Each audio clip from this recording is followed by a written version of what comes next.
next couple of days, we're based at Tomahawk Resort on Lake of the Woods. I tell you one thing, this is a really full facility resort, no question about it. We're talking cabins, houseboat, RV park, swim beach. It's a beautiful facility. Actually, I've stayed at a lot of different lodges up here, and this is probably one of the nicest ones I've ever been at. But we're gonna go out fishing out here for the next couple of days. I really like to take on the whole festivities of Lake of the Woods. Hey, there's no doubt, James, Lake of the Woods is one of the finest fisheries on the planet. James and I'd say we've been coming up here for well over 20 years, and we just love this place. And the reason why, lots of fish. You got walleye, bass, muskies, even lake trout. Yep, no question about it. Today, our target species is lake trout, one of my favorites, but to tell you the truth, over the course of a couple of days up here, I like taking advantage of all the different fishing opportunities. A lot of people come up on trips and they'll specifically target walleyes or muskies. And if you're a walleye head or a muskie head, that's all right. But for Jeff and I, we like to partake in all the festivities. And each day we'll fish for a different species of fish. Well, James, we've got the rods rigged. You ready to rock and roll? No question about it. We got our 3-way rigs, we got some vertical jigging baits, and I can tell you one thing, the lake trout are not very far away. This is one of the most beautiful fish, lake trout. I'm gonna get her back in the water. I don't wanna hold her out too long because we're not keeping these fish to eat. We're gonna just let them go. So I'm gonna get her back in the water pretty quickly to get her back down in the depths. Come here, that's a beautiful fish. Come here, buddy. Closed captioning is provided by Smooth Moves, adjustable boat seat suspensions for a smoother ride. Well, we're third generation right now. My brother Kevin and myself are operating it now. We started in 1946 through from my grandfather. He started off just a few little cabins and a bit of vision of tourism coming through the area, and not much more than a dirt trail coming up through here. My dad was quite young at that time, and then as he grew into it, he got involved, and it became his kind of his lifelong endeavor, building everything up here and to what we have now. And then it's kind of continued on between myself and my brother. Well, it's kind of, you listen to your customer. You know, you adjust to the trends and what people would want when they are on vacation, and we try to adapt our facility to the best to accommodate those needs that people are seeking. But with the fishery, we've seen over the years, we've actually been seeing, it's been getting better and better through, years back they tightened regulations and did a lot of rule changes. Which is all for the better, and now we're seeing the fruits of those regulation changes. I say every place is unique in its way, and how it to the people they cater to and how they cater. In terms of trying to differentiate, our goal is to just to kind of strive and do the best at what we do, and create value and be the best for the people that are here with us. Sort of nice with this three-way rig. It enables you with so much control, so you know where the bait is at. It enables you to cover bigger basins when you get on large points or deeper flats where the fish are spread out. It enables you to cover water a little bit more quickly than just straight vertical fishing. In the fact that you get the bait down there and we're moving along just like you're fishing a bottom bouncer for walleyes, and you're just slow trolling, but that 3-way rig just maintains it bouncing on the bottom and the spooner's fluttering, so it keeps the bait in a really good position. A lot of times lake trout are really bottom oriented. There you go. Ooh, look at that guy. And the 3-way rig produces. Leave her in the water. Yep. Maybe we'll just see if I can get her. There we go. Look at that guy. Look at that. Boy, are they cool. They are so fun to fish for, lake trout. These are the bulldogs of the north, no question about it, aren't they? That's right. They're really serious fun. They're such a beautiful fish. As we were saying, come here, buddy. Come here. Whoa, back to the depths. Got him, here you got him. Well, it is something. It is really a lot of fun watching those things on the sonar technology, isn't it, James? Well, today, with modern electronics, it's so easy to find them throughout the midsummer. They're sandwiched down in deep water. You get on them pretty darn quick. There you go. Come here, buddy. Come here. Oh, there we go. Whew. On the board, James. There you go. Those little rascals are cool, aren't they? They're really cool. Oh.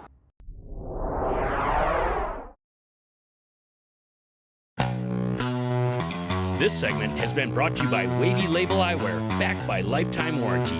We see what others don't.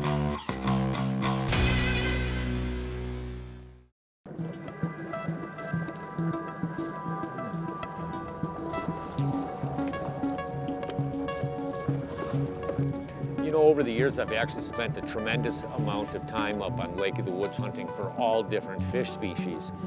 And when you're looking for lake trout, the real key is these deep water basins, of which there's 4 or 5 of them. You have Whitefish Bay. We're staying at Tomahawk, so we're right next to Whitefish Bay. You have Cul-de-sac, Echo Bay, and Clearwater Bay. These are what the bays, what they have deep water. When I'm talking deep water, they have deeper water than 110, some of them down to 150 foot of water.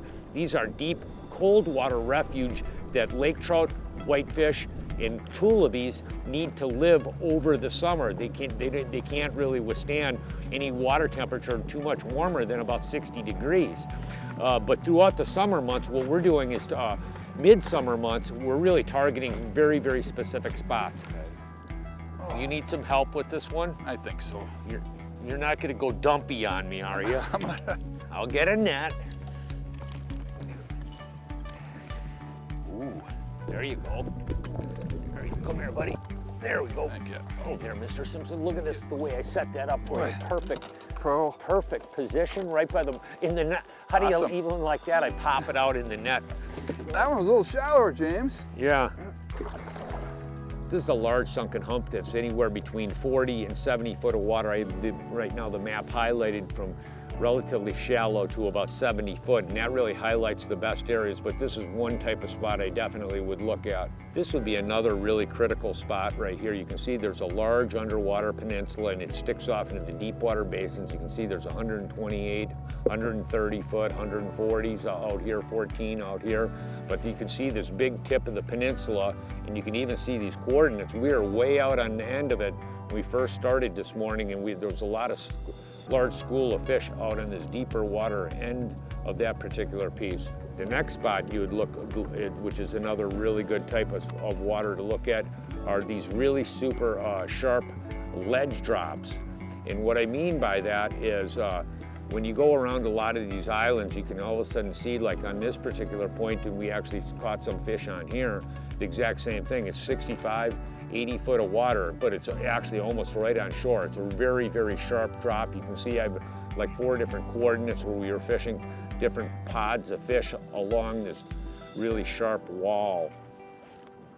Oh, Got him? There you go. I was gonna say. say, what's taking so long? Yeah, I don't know what I was gonna say. We saw 3 or 4 of them were sitting there just waiting for you. Shaker. Shaker. Coming in hot. Here's a nice one. The average size of them are pretty nice size average fish, Yeah. really. Right?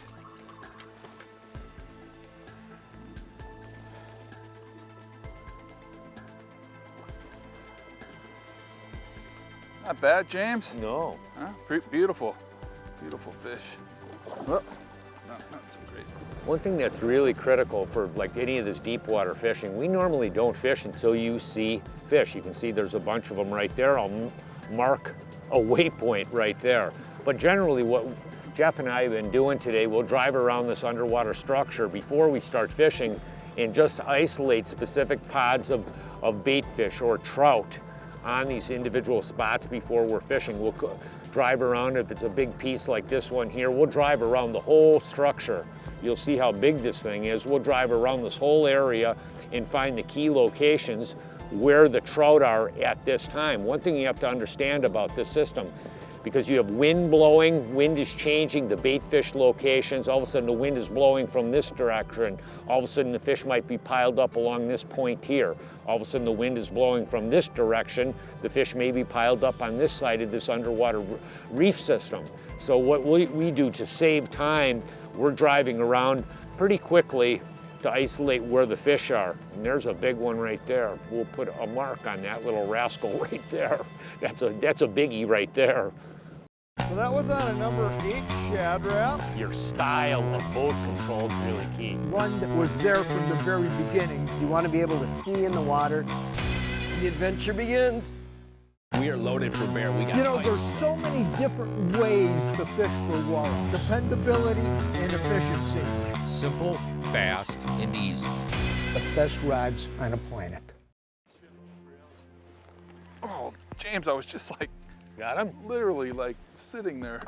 That was cool.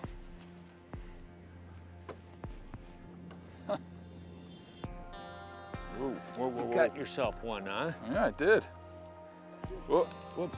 Ooh, that's what you want to see there, right? Is he going the other direction? The old stealing all my line. Ooh. Giving, whistling, calling uncle pretty quick here. Whoop. Not too bad. Where's the net? It's right over here. Oh, there you go. That's a chunky one. There we go. Got him? All right, come it in. There, buddy. Oh, that's a good one. Nice fish. Really nice Cool. fish. Another quality fish, James. Yeah, they're tough customers, aren't They they? are tough They customers. are there. Yep. So much fun to catch. Yep. Yep. Oh, cool. They are so much fun to catch. I just love it. You know, we're just using basically a three-way rig. You know, so we got the swivel here, and then the bait that'll drop back. Now this happens to be a Lure Jensen flutter spoon, and that drops back off this line. But you could easily use like a floating Rapala will work for this technique, and then we just basically have that's a 5-ounce weight that goes down to the bottom that gets us. We're fishing pretty deep, but boy, we can really, with Jim's boat control, track and fish really efficiently, even in this wind. Works awesome. As Jeff was explaining, this three-way rig is relatively simple, and this spoon happens to be really lightweight. So what happens is that we drop the sinker down. This bait is actually like almost 4 to 5 feet above the sinker.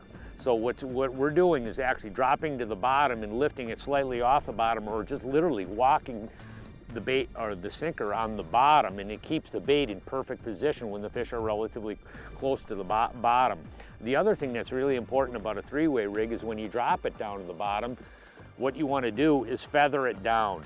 What I mean by that is feathering it down. You don't let it down like super fast, because what happens with that three-way rig, if I just open up the spool, the sinker will go straight down and the line will get hung up, and the spoon will get hung up on my line coming to the reel.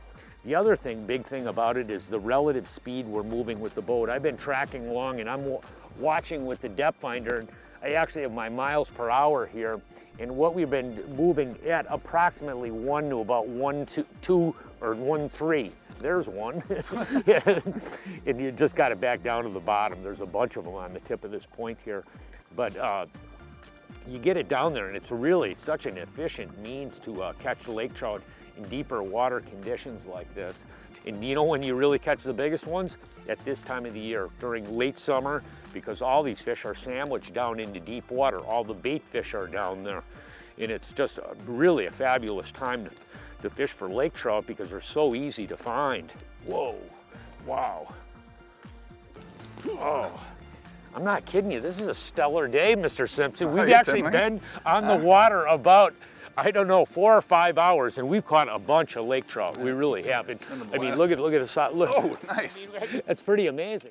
They like to eat when you're throwing the right thing. You don't have all bluebird flat calm days. Just a perfect eating size fish. See, that's what I'm talking about, the skyward drag. This boat is rigged up about as nice. Easy to use, and it flat out works. It's a must-have when you're talking about big waves. Well, these trout are so darn tough. This bait is legendary. When you look at how we're set up here, I'm actually tracking along at about 1.1 to 1.2 miles an hour is really a good speed for three-way rigging. When you look at the foot control, I have the trolling motor. I have a variety of different modes on here, but I'm on continuous. So all I'm doing is steering and then intermittently adjusting my speed with the speed dial. But the whole key is to run it about 1 to 1.2, 1.3 is about critical. One thing that you'll notice here that we do not have a lot of line out, really. We're at a really sharp angle down. This is as I said, 832 braid, 10-pound test with that 5-ounce weight. And realistically, where I'm fishing this three-way rig is almost like underneath Jeff. It's not that far. We're not trolling a lot of line out, and it's really important for this type of deeper water fishing. The reason is control. We have really direct control of where to position the bait. Sometimes we'll see fish like suspended 5-6 feet off the bottom. I'm walking the bait on the bottom. I see the fish up here. I reel it up 5 foot. By the time this bait gets to this fish, I'm right at the perfect level. So that's what the efficiency of this system. Not only that, a lot of times we're fishing along these sharp ledge drops where it's dropping up and down from 50 to 70, 80 foot of water really quickly. What that enables us to do is what we're constantly doing is feathering the reel up and down to position the bait at the right depth level. That's the really art of three-way fishing. I'm actually right on the bottom right there. Boink, boink, boink. I'm right on the bottom. Maintaining bottom contact is critical when you're three-way rigging for lake trout. The rod and reel for this tactic are pretty specialized trolling gear. Today we're fishing with St. Croix Icon trolling rods. They're 7 foot 6 inches in length and are designed with a medium power with a moderate action. These rods work great for the sweeping hook sets in deep water, and the moderate action is perfect for keeping the fish buttoned during a long-winded fight. One important point, we're fishing with barbless lures, which is a rule in many Canadian lake trout lakes. The reel is a Daiwa Lexa 300 line counter. We use this reel for a lot of different trolling situations. It's a moderate-sized, low-profile reel with a very, very smooth drag. The line counter is a huge feature, enabling you to know exactly where you're at in the water column. When you see a fish suspended up off the bottom, you can simply crank up to that specific depth level. Oh, got one, James. When it comes to line, we're spooled with 10-pound test Suffix 832 braid for the main line and 12-pound Suffix advanced fluorocarbon leader for both the drop line and the lure line. The 10-pound 832 braid is an important part of the puzzle because it's super thin line diameter that helps you maintain vertical control in deep water trolling situations. The interesting thing is, this exact same rod, reel, and line setup I would use for walleyes or other species when three-way rigging. Like a good fish there. Whew. As much as look what's on the depth finder below us here. Look at this thing right here. That's all lake trout. Look at them. Look at that. It's a whole school of them. See, we're on the tip of a point here, and there's a whole big school of them. Boy, this presentation has absolutely proven deadly, James. Oh, I know. Huh? I know. We've actually, what's our number for the day? We actually have quite a few. I'm almost ready for the alternate parts of the options on Lake of the Woods, which are walleye, smallmouth bass, and muskies, and also big pike. We've caught about 18 for the afternoon, which is pretty good. Beautiful day. There you go. Ooh, there you got a biggie. There you go. Come here, buddy. Come here, buddy. There you go. Oh, there you go. Another nice fish, James. Boy, that is just an absolute blast.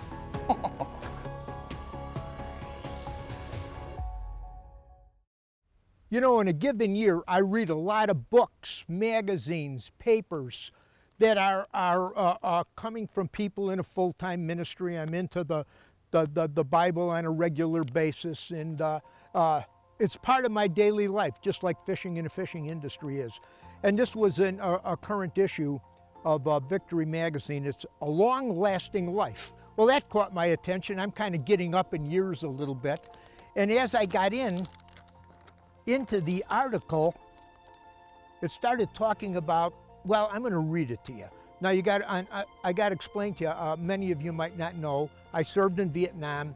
I was in there in 65 through 66. We were one of the first ones in there. I was with the 1st Battalion, 40th Artillery, and we went up to the DMZ, and we were support for the Marines, and I spent 11 months on a DMZ.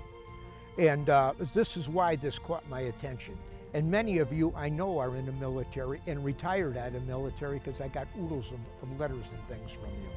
Some years ago, while we were in the city, a friend who was a U.S. Army Special Forces commander came to Gloria and me for prayer just before he was about to be deployed. The unit he'd been assigned to had experienced extremely high casualty rates, and he wanted us to agree with him in faith for divine protection. I instructed him to do the same thing I had heard a company commander had done during World War I. He had every man in his unit memorize Psalm 91.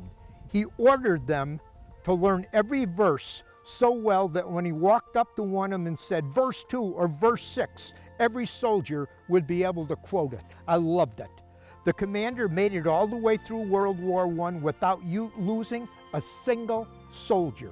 Every man in his unit went right through the middle of combat and came out alive.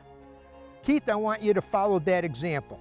He agreed and promised to let me know when he returned from his deployment how things went. 2 years later, about 2:30 morning, the telephone rings. Jarred awake, I grabbed and heard Keith's voice. Brother Kenneth, I apologize for calling so early, but I just got back and I couldn't wait to call you. I didn't lose one single soldier. Not one even got seriously hurt. I'm moved by that. I was moved by it when I read it.